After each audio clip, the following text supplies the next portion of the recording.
Amigos, ¿qué tal? Bienvenidos a esta nueva emisión de Diálogo de CGTN Español. Un saludo cordial desde Beijing. Soy Yaya Bin. Recientemente el patrón económico mundial ha experimentado ciertos ajustes. El unilateralismo y el proteccionismo comercial siguen en aumento y la interacción económica y comercial entre los grandes países ha dado paso a nuevas tendencias.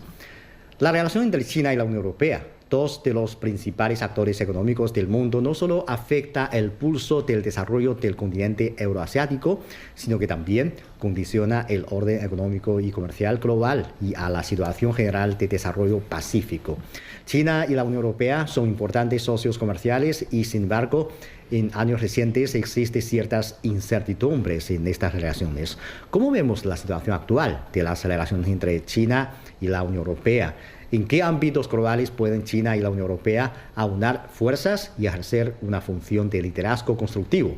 Hoy en nuestro programa vamos a hablar de estos temas. En primer lugar, tenemos el gran placer de conversar con el señor Enrico Letta, decano de la Escuela de Política, Economía y Asuntos Internacionales de la IE Universidad y ex primer ministro de Italia. Hola, señor Letta, bienvenido. Pues, ¿qué opina de la situación actual de las relaciones China-Unión Europea? Para mí China es fundamental, entonces cada año tengo siempre la oportunidad de visitar a China y de ver cómo China está evolucionando y creo que este periodo es muy interesante porque el verdadero cambio fue con la llegada de Trump en los Estados Unidos. Es claro que la llegada de Trump ha cambiado todo, es una earthquake permanente y esto está cambiando también la perspectiva de las relaciones Europa-China. Y entonces en los últimos meses creo que la necesidad de una comprensión recíproca más importante es necesaria para trabajar sobre el comercio internacional, geopolítica, trabajar sobre los retos del multilateralismo. El multilateralismo está atacado en este periodo. Hay esta necesidad que los europeos y los chinos compartimos, la necesidad de fortalecer el multilateralismo que tiene que reinventarse, porque el multilateralismo del pasado probablemente no es todavía bastante. Tenemos que fortalecer y crear un nuevo multilateralismo. En este periodo es particularmente interesante porque las Naciones Unidas están discutiendo sobre el reto del próximo secretario general, que van a decidir quién va a estar el próximo secretario general. Y creo que es verdaderamente interesante una discusión China-Europa sobre este tema. Y desde una perspectiva académica y de análisis de políticas, ¿cómo parola los cambios y la reconfiguración que está experimentando el orden global actual? El mundo está buscando una nueva brújula, esto es el punto, porque la brújula del pasado todavía no funciona. Creo que esto es el punto fundamental, es el punto para Europa, es el punto para China. Para Europa esto vale para el tema de seguridad, para el tema de comercio internacional, para el tema de tecnología y de finanza también. Europa improvisamente descubrió que las dependencias son negativas. Estar dependientes de los americanos en seguridad, en finanzas, en tecnología, eh, crea una situación de riesgo y también de chantaje, que es un riesgo muy fuerte. Y Trump disfruté esta posición de superioridad y creé un chantaje muy fuerte con Europa. Toda la discusión sobre las arancelarias, por ejemplo, fue una discusión creada con este clima de chantaje. Fue uno de los momentos más complicados para Europa, porque el acuerdo del año pasado fue un acuerdo humillante para Europa y fue necesario aceptarlo solo porque la consecuencia sería los Estados Unidos dejando Europa sola en la defensa de Ucrania. No estaba ninguna posibilidad para nosotros. Pero el tema es también lo mismo para China, porque China también tiene que buscar una nueva brújula. China tiene más responsabilidad en el mundo multipolar de hoy. El mundo de ayer, toda la responsabilidad estaba en las manos de los americanos.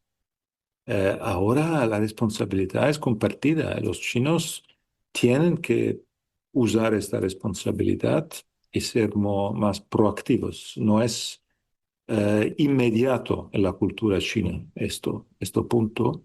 Y esto es importante para los grandes retos multilaterales, la lucha contra el cambio climático, el tema de energía, los temas de geopolítica, de seguridad, pero es muy importante también por los temas bilaterales, como el tema de la relación entre Europa y China. Después de años de falta de comunicación o de muy débil comunicación entre China y Europa, ahora hay una nueva avanzamiento, primer ministros europeos visitando a China con gran éxito y también nosotros con esta voluntad de fortalecer las relaciones entre universidades, profesores, estudiantes. Es un momento muy interesante. Bueno, usted ha afirmado que la única respuesta eficaz a la campaña coerciva de Donald Trump contra Europa es una integración más profunda. ¿Y cuáles son los principales obstáculos a los que se enfrenta esta mayor integración? Europa tiene que completar este mercado único. El mercado único existe, pero algunos temas están fuera del mercado único por razones políticas y históricas. En primer lugar, el tema de defensa. Defensa es nacional y esto no es bueno porque si defensa es nacional, tenemos un problema de escala, de scale up, que es necesario para ser efectivos, eficientes en nuestras respuestas. Después tenemos energía, conectividad y mercados financieros, que son los tres sectores muy importantes para competitividad que tenemos distintos en la Unión Europea, fragmentados. No hay un mercado único de la energía, no hay un mercado único de conectividad y telecomunicaciones y no hay un mercado único de servicios financieros. Tenemos la paradoja que tenemos una moneda única y 27 mercados financieros. Esto es un gran problema para la dimensión de las inversiones europeas. Por ejemplo, un ejemplo muy práctico. ¿Por qué sobre inteligencia artificial los americanos son primeros, están ganando la carrera y los chinos son fuertes y nosotros los europeos no? ¿Por qué? No porque falta inteligencia o profesionalidad o eh, falta dinero. Falta dinero porque los mercados financieros europeos están divididos, fragmentados y no somos capaces de invertir cuanto los americanos o los chinos están haciendo. Para mí es un punto fundamental. Entonces, todo el trabajo sobre un mercado único integrado, el informe que yo presenté al Consejo Europeo eh, después de la respuesta española y del Consejo Europeo, es para mí fundamentalmente un problema de autonomía estratégica europea. Si Europa es independiente en estos temas, Europa es fuerte y puede evitar todo este chantaje. El otro gran tema es el tema de la regulación europea. Tenemos 27 derecho de empresas en Europa y algunos países tienen el derecho regional de empresas. Para un inversor extranjero que quiere invertir en Europa, esta es una complejidad que es un gran obstáculo. Entonces, en el informe hay esta idea del 28 estado, una idea de una regla para las empresas de un estado virtual que puede ser valiente en toda Europa y puede ser un passepartout que puede ayudar a las empresas en simplificación. Todas esas ideas, el Consejo Europeo ha tomado esta decisión muy importante ya en el mes de marzo con el plan One Europe, One Market. Y esta decisión es para mí una buena misión para el futuro, me hace optimista por el futuro de Europa. Bueno, hoy en día existen diferentes voces dentro de Europa con respecto a las relaciones con China, pero creo que mediante el diálogo podemos resolver las diferencias y ampliar los consensos y buscar una cooperación mutuamente beneficiosa. El acuerdo marco de compromiso de precios alcanzado a principios de este año entre China y la Unión Europea sobre el caso de los aranceles compensatorios a los vehículos eléctricos es un modelo representativo para resolver las disputas comerciales. Entonces, ¿en qué ámbitos cree que China y la Unión Europea podrían encontrar nuevas áreas de crecimiento para la cooperación? Creo absolutamente. Creo verdaderamente que Europa tiene que ser más unida y más proactiva en la relación con China. China es un actor muy importante y Europa reaccionó muy bien en los últimos 6 meses a esta política agresiva de Trump.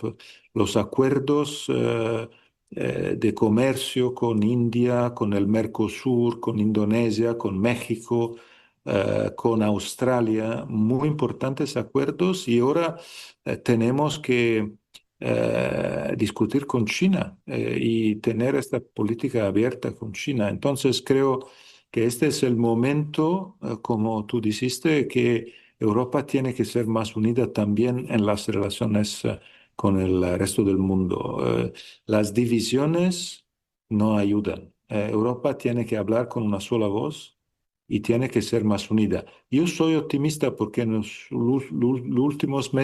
estos últimos meses, estos acuerdos con India y con los Mercosur y los otros, es la demostración que Europa puede y que esto es muy positivo para Europa. El presidente Xi Jinping ha propuesto que China y la Unión Europea asumen su responsabilidad compartida, defiende firmemente el libre comercio y el multilateralismo y promueve un sistema de gobernanza global más estable y justo. ¿Qué le parece este planteamiento? El multilateralismo es un bien común y este bien común ahora está atacado. Entonces tenemos que defender este bien común que es el multilateralismo y tenemos que desarrollarlo. Tenemos que desarrollarlo para crear posibilidades que este multilateralismo sea capaz de resolver los grandes problemas que tenemos hoy. Algunos de estos problemas son problemas vinculados a la técnica. Cuando hablamos de el cambio climático necesita nuevos retos y nuevas misiones. El mismo sobre la data protection, el mismo sobre el futuro de la inteligencia artificial, que es una enorme oportunidad. Entonces, yo creo que todos estos temas tienen que ser la base de una relación muy fructuosa y muy positiva entre China y Europa. Yo espero también un gran éxito y un inicio de un fantástico camino para el futuro. Bueno, muchas gracias. Gracias, señor Leta, por su comentario. Ahora en nuestro estudio también nos acompaña Luis Martín, comentarista de CGDN, para seguir conversando sobre este tema. Pues, Luis, ¿qué tal? Bienvenido. Gracias, un placer estar aquí. Muchas gracias. Bueno, como lo que acaba de mencionar el señor Enrique Leta, él ha enfatizado la necesidad de una mayor integración en la Unión Europea. Entonces, esta mayor integración creo que se refleja en varios aspectos. Por una parte, un mercado único, pero también en sus políticas y voces diplomáticas, etcétera. Entonces, para usted, ¿de qué manera esta falta de políticas y voces unificadas de la Unión Europea está afectando las relaciones entre China y la Unión Europea? Bueno, las observaciones del señor Enrico Letta son muy acertadas. Es necesaria una mayor integración en la Unión Europea. Conocemos ya que la historia de la Unión Europea es una historia de integración, es un organismo, una institución pionera a nivel mundial y que ha hecho de la integración su bandera. Al principio fue una integración más que nada económica, después ya fue haciendo un papel más político y sobre todo en los últimos años hemos visto que cada vez más las políticas de la Unión Europea se hacen desde Bruselas. Está ganando cada vez más importancia el papel del Consejo Europeo, del Parlamento Europeo. Es algo necesario para Europa en estos tiempos de incertidumbre, tener una voz única, integrada y que a la vez represente los intereses de los 27 Estados miembros y los futuros miembros también. Afecta a las relaciones con China, también afecta a las relaciones con otros países y pues, sobre todo afecta al futuro o al desarrollo de los propios países de la Unión Europea. El impacto principal es probablemente la complejidad en la negociación. China y otros países se enfrentan a 27 Estados miembros con voces divergentes, entonces sería mucho más útil, por supuesto, tener un único interlocutor.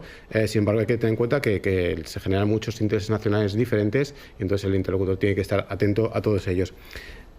China también busca apoyo en Europa para un orden multipolar y entonces la visión de Beijing es de un nuevo orden en el cual Europa ha de ser también un actor importante junto con China y significa que Europa tiene que tener un papel fuerte, tiene que estar unida y representar un papel fuerte.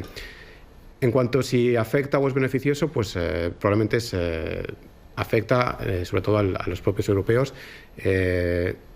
La necesidad de una integración para incrementar la defensa del multilateralismo, que nos interesa a todos, también para promover o para intensificar o facilitar la defensa del mercado único ante disputas comerciales con cualquier nación y también una defensa de la independencia política, como hemos visto, por ejemplo, cuando Donald Trump, el presidente estadounidense, atacaba quizás sobre la soberanía de Groenlandia y Dinamarca respondía a estos ataques y a la vez todos los líderes europeos salían en tromba a apoyar a Dinamarca, o cuando el presidente del gobierno español, Pedro Sánchez, se oponía al uso de bases en España para la guerra en Irán.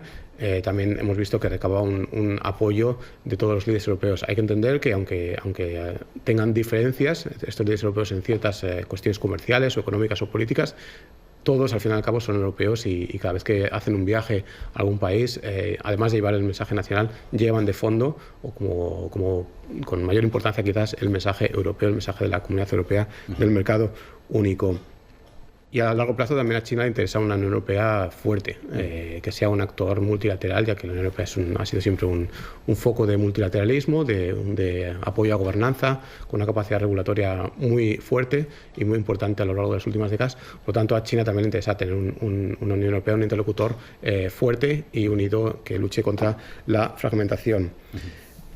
Además, por supuesto, el poder económico combinado de la Unión Europea es mejor tratar con un poder económico global o con un mercado único que con mercados más fragmentados. El mensaje principal es claro, la falta de políticas y voces unificadas en la Unión Europea afecta a las relaciones con China, generando complejidad, pero también no impide el crecimiento de la cooperación con China y con otros actores. No significa que pueda China o otros actores ignorar ni, digamos, no escuchar las voces con las que no está de acuerdo, sino que hay que entender qué está demandando esas voces, trabajar con los actores europeos en pos del beneficio de todos. Y estas complejidades afectan a las relaciones con la Unión Europea, pero no detiene el progreso económico y, sobre todo, y comercial, ni la cooperación en temas como la gobernanza global. Sí, lo que vemos es que en estos últimos años la Unión Europea ha impulsado de manera continua su estrategia de reducción de riesgos, pero ¿cree usted que ha logrado algunos resultados como lo esperaba esta política? ¿O es para usted una reducción de riesgo o una reducción de oportunidad? Bueno, es un tema, este tema de la estrategia de reducción de riesgos de la Unión Europea es un tema complejo que merece un análisis muy matizado. Creo que podemos estar de acuerdo todos en que para cualquier país o bloque comercial la reducción de riesgos para sus propias economías y su propia sociedad es legítima siempre que se base en transparencia y en reciprocidad. Pero se convierte en un problema cuando ciertamente se transforma en un proteccionismo disfrazado, pero este es un extremo al cual aún no se ha llegado en la Unión Europea. Ha tenido un impacto ciertamente positivo en varios aspectos esta reducción de riesgos, una mayor conciencia europea sobre temas estratégicos, de dependencias estratégicas, en temas de energía, en temas de medio ambiente, temas políticos o incluso de defensa, en sectores críticos en los que se necesita diversificar suministros, especialmente como decía en energía, en tecnologías críticas para la transición energética.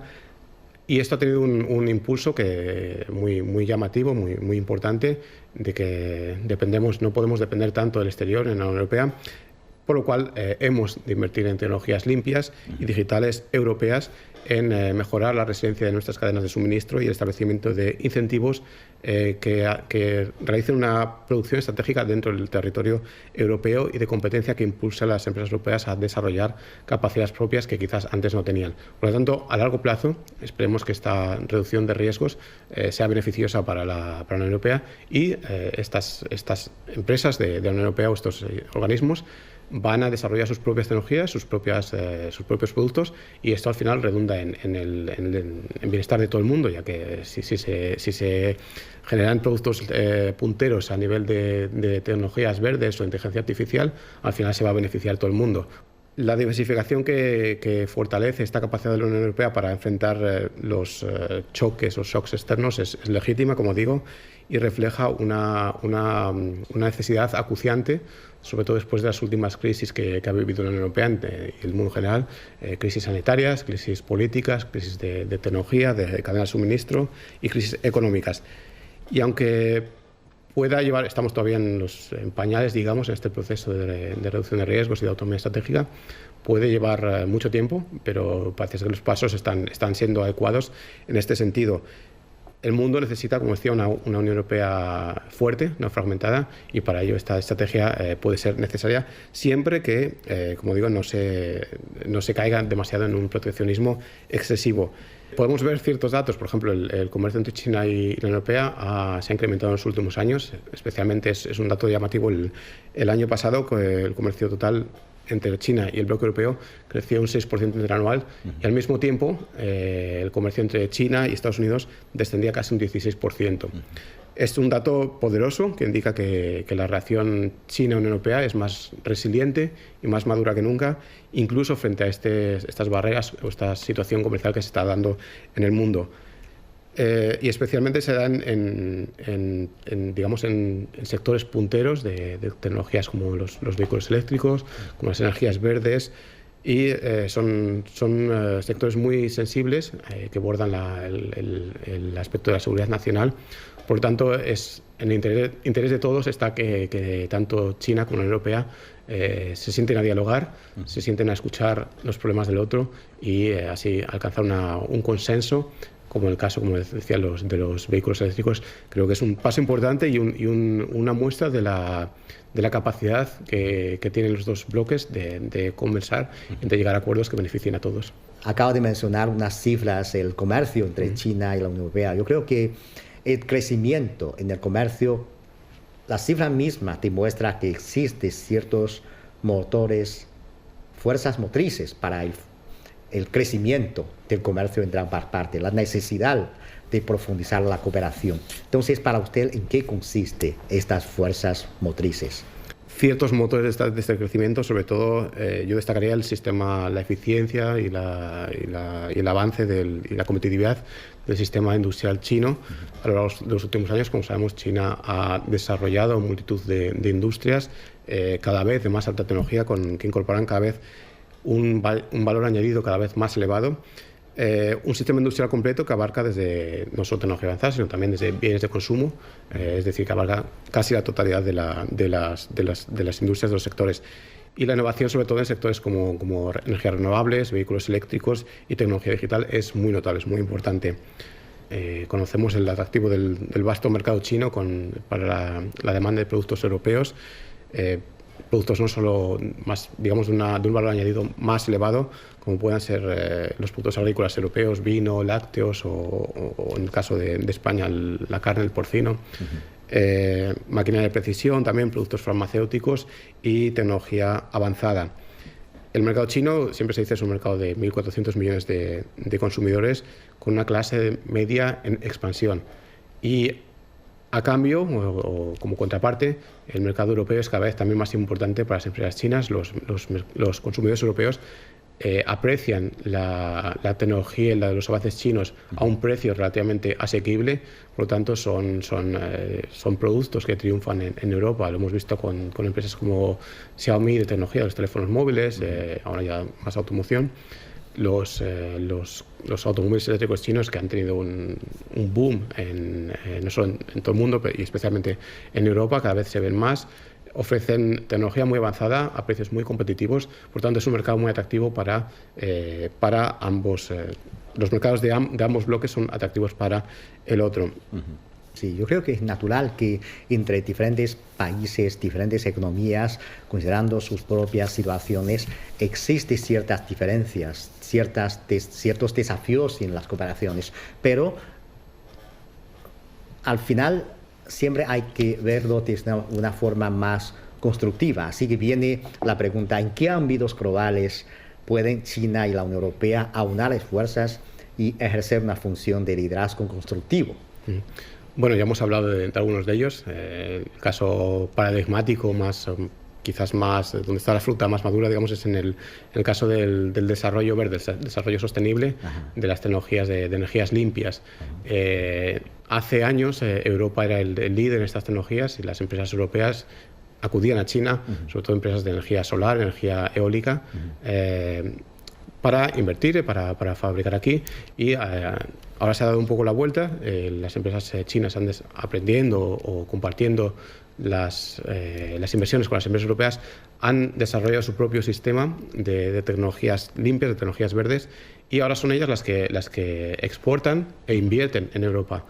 Esto da una idea de lo beneficiosa que ha sido esta cooperación siempre. Entonces, un gran potencial, desde luego, en este tema del cambio climático y la transición energética. No solo a nivel de inversiones, sino también a nivel de diálogos. China y la Unión Europea son probablemente los mayores defensores del Acuerdo de París, especialmente tras la retirada de Estados Unidos. Por lo tanto, son países que siempre han apostado por esta multilateralidad, por esta negociación global en el tema del desarrollo sostenible, y así ha de ser. Además, los objetivos de reducción de carbono, de pico de carbono de ambas economías, de China y la Unión Europea, se complementan y pueden ir de la mano. Podemos hablar también de más temas como la inteligencia artificial. Por supuesto, este es un tema muy importante en el cual la Unión Europea es líder en regulación, en ética de la inteligencia artificial. China está desarrollando una capacidad muy, muy importante de producción, de generación y de desarrollo de estas tecnologías. Y, por otra parte, Estados Unidos también hace sus propios desarrollos, quizás un plan más liberal, menos controlado. China apuesta por desarrollos de código abierto. Cada parte está, digamos, desarrollando lo que puede, lo que es posible, pero al final es un tema que nos afecta a todos y en algún momento tiene que haber un cuerpo de gobernanza global en el cual todos tengamos que decir algo que decir y algo que aportar, porque es un tema que nos va a cambiar, que ya está cambiando y nos cambiará muchísimo la vida. Y es muy importante. La Unión Europea siempre ha sido quizás es el máximo referente del multilateralismo. Entonces creo que tiene un bagaje muy importante, unas experiencias muy importantes que compartir. Y por supuesto siempre estará abierta al multilateralismo, a cooperar y a dialogar siempre que se escuchen sus propias demandas, porque es lo que beneficia a todos al final. Así es, así es. Bueno, muchas gracias, Luis. Gracias por sus comentarios. Un placer. Así concluimos esta emisión de Diálogo. Gracias por sintonizarnos y les invitamos a continuar disfrutando de los programas de CGTN Español. Hasta la próxima emisión.